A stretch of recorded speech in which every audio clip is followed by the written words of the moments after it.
Have you ever wondered why a woman who chooses herself first terrifies the world? Not because she is lonely, not because she is broken, but because she has done the one thing society never prepared her for. She has dared to be complete without permission. Carl Jung called this the journey of individuation, the brutal, beautiful process of becoming whole by facing every fractured piece of yourself. And for the woman who lives alone, who answers to no lover, no timeline, no script, this isn't solitude, it's alchemy. But here's the truth they don't want you to hear. Her freedom mirrors your captivity, and that reflection is the most dangerous thing of all. Nature has no model for a lone lioness. The pack assumes she is wounded. The herd whispers she is waiting. But what if she is neither? What if she is simply hunting a different prey, one the others cannot see? Jung saw this in the anima and animus, the unconscious masculine and feminine energies within us all. A woman untethered from the need for male validation doesn't reject men. She integrates her own masculine energy. She becomes hunter and hunted, protector and provider. And the world reacts with rage, because a woman who doesn't need cannot be controlled, who doesn't chase cannot be lured, who doesn't plead cannot be bought. They call her cold. They call her selfish. But the coldest thing in nature is the mirror, and it's her reflection that scalds them. Every woman carries a buried script. You are only as valuable as you are desired. To live alone is to dig up that script with bare hands and rewrite it in your own blood. This is Jung's shadow work, the descent into the basement of the psyche to reclaim the parts labeled unacceptable. The too loud laugh, the unapologetic ambition, the sexual hunger that refuses to perform. Modern therapy calls it trauma. The ancients called it initiation. Stoic philosophy whispers the same truth Seneca wrote to Lucilius. You must live with yourself your whole life.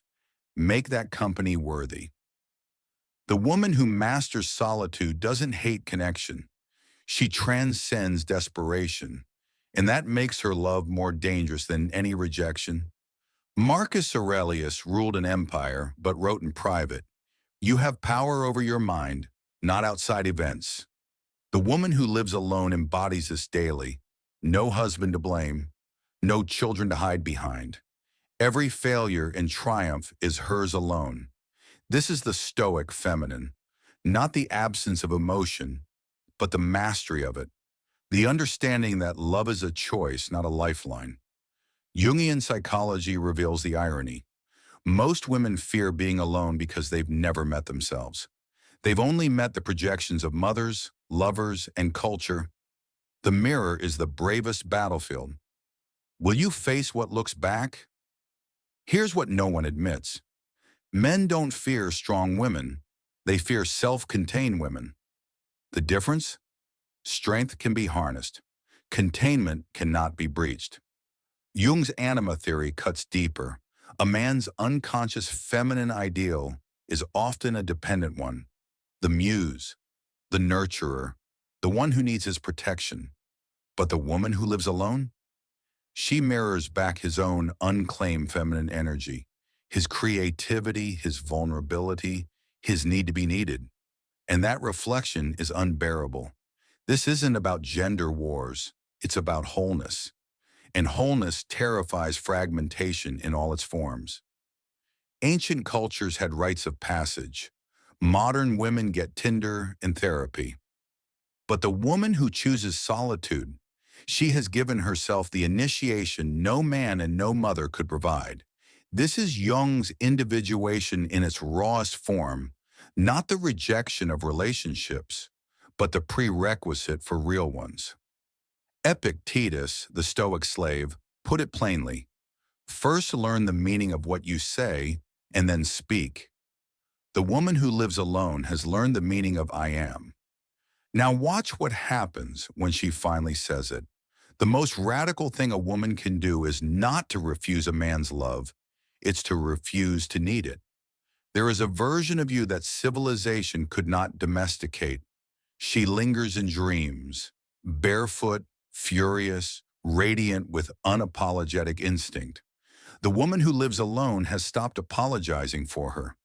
Jung called this the wild woman archetype, the embodiment of feminine power that refuses to be partitioned into socially acceptable fragments. She is the storm and the shelter, the huntress and the healer. Modern psychology pathologizes her as too intense, too emotional, too much. But the Stoics knew better. Seneca wrote of Amor, Fati, the love of one's fate. The wild woman doesn't just accept her nature, she celebrates its inconvenient glory. Civilization taught you to shrink. Solitude reminds you, you were never meant to fit in their cages. They told you loneliness is the tax on independence. But what if it's the currency of your liberation? Neuroscience reveals the paradox. The brain registers social exclusion as physical pain. Yet the same studies show that women who voluntarily choose solitude exhibit neural patterns akin to meditative states, calm, clarity, heightened self-awareness.